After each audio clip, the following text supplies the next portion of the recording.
What's up? It's your boy Hannah Mercy the Mad Hatter here again with goddamn. You ever see something and you just kind of gotta let it sit for a minute and just kind of soak it all in.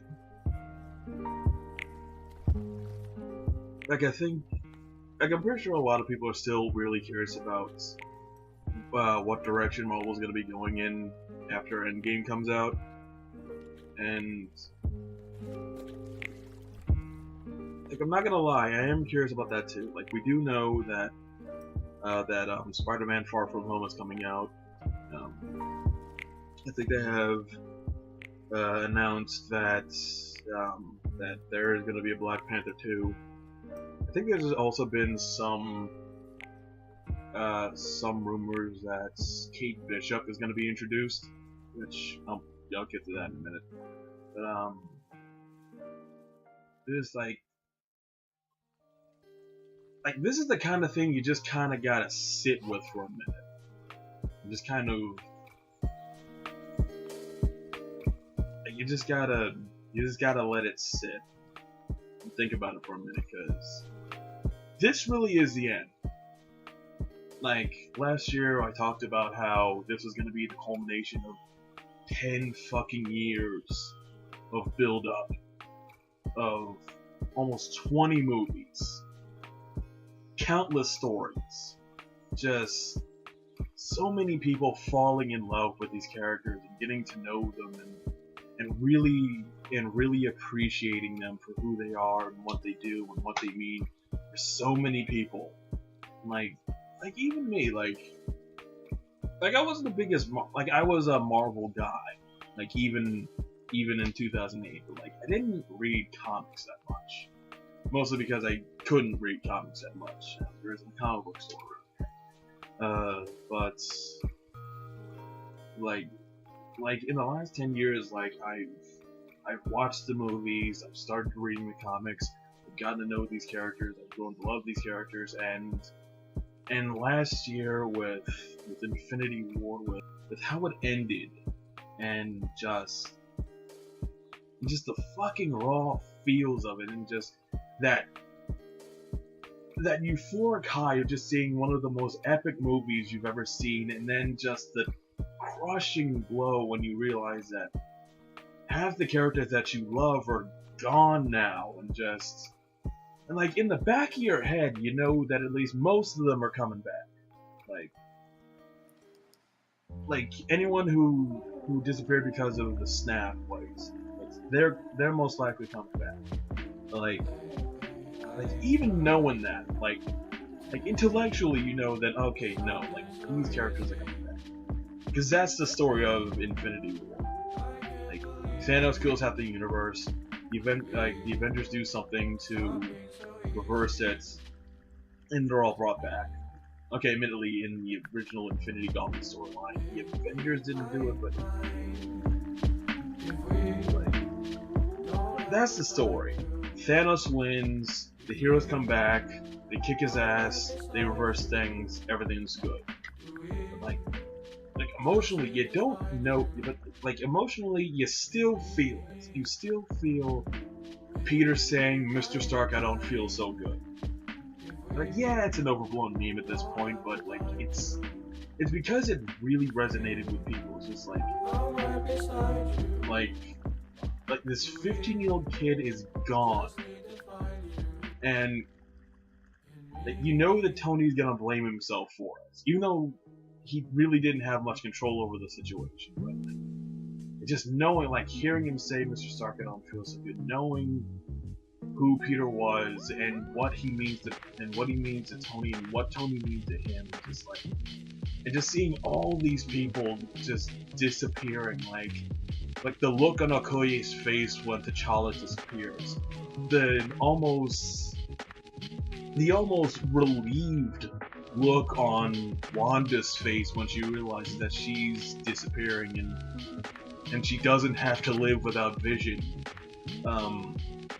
Just when Bucky is the first to go, and you see the look on Steve's face, and and Sam disappearing with Rhodey still looking for him, but he's not sure if he's gone. But then he realizes that what's happening, and then he realizes it, and just the ending of Infinity War is so.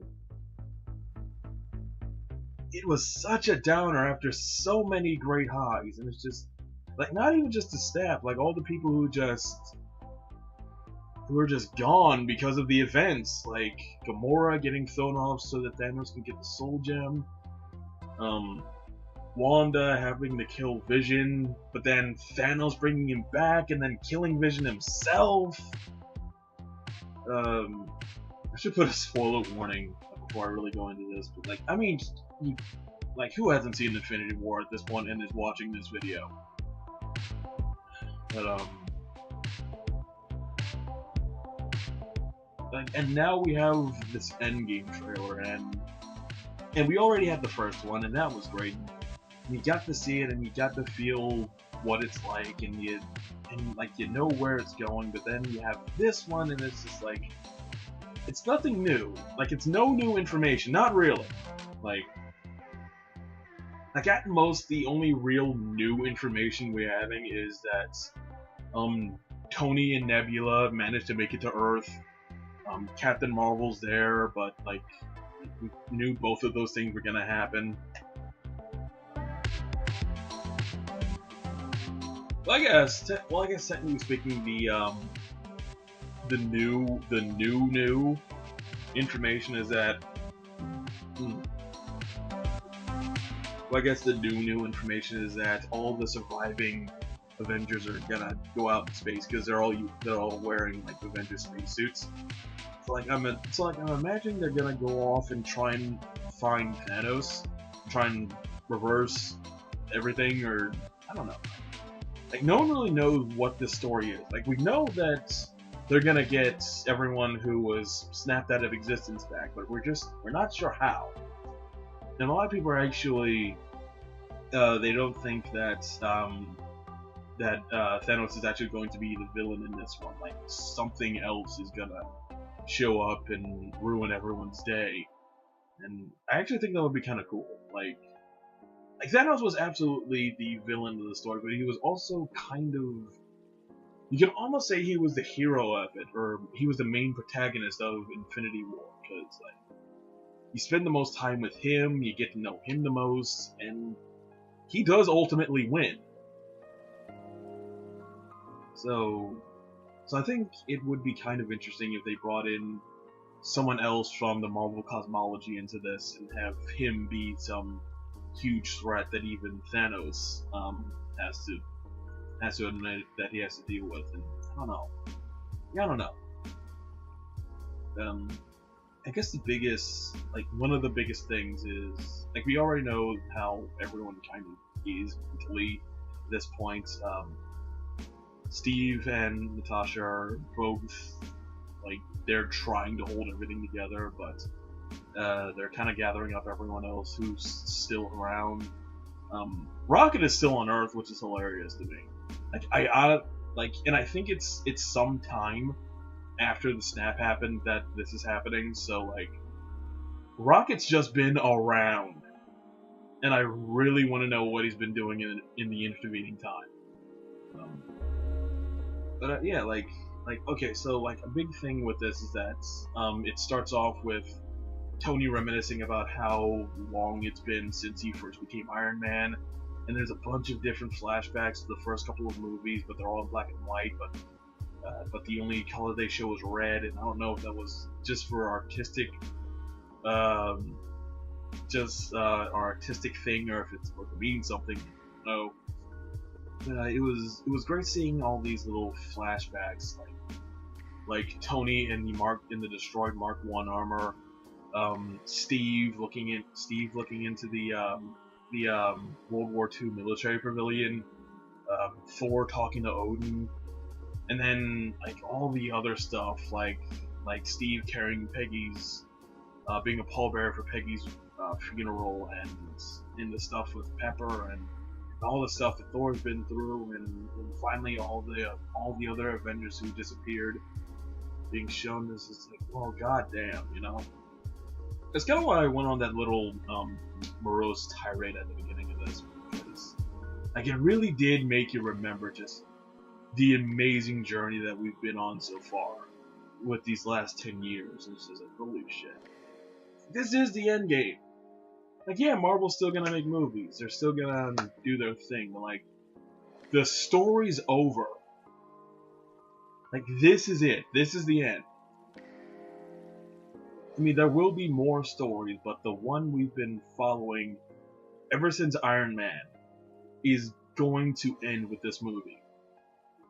And that's kind of amazing. It's like just this huge cultural phenomenon that's been the last 10 years, and it's just changed the landscape of films, for better or for worse. Like, nothing like this has happened since Harry Potter, you know? It's kind of weird to say that, considering that the Marvel movies were going on while Harry Potter was still going on, but like, a lot of people have said that this is like just this generation's Star Wars, which, I guess you can say that. Except honestly, like most people from this most people from this generation who are most likely going to go see Infinity War or Endgame weren't born when Iron Man 1 first came out. So like that's kind of funny. I'm not really sure what to say about this. It's nothing I can really put into words or really analyze or anything like that. It's just kind of a gut feeling that this is the end of such an amazing story. I mean, I could talk about certain stuff, like I mentioned the flashbacks. I can talk about the space suits, Ant-Man being a thing, Nebula finally meeting up with the Avengers for the first time, really. The end bit where Thor and Carol meet for the first time, and she's just kind of staring him down when he calls for Stormbreaker. But like, it's whatever. It's more of a feeling than anything else at this point, you know. So just, yeah, I think we're all looking forward to for Endgame. So, I No Mercy the Mad Hatter. I'll see y'all later.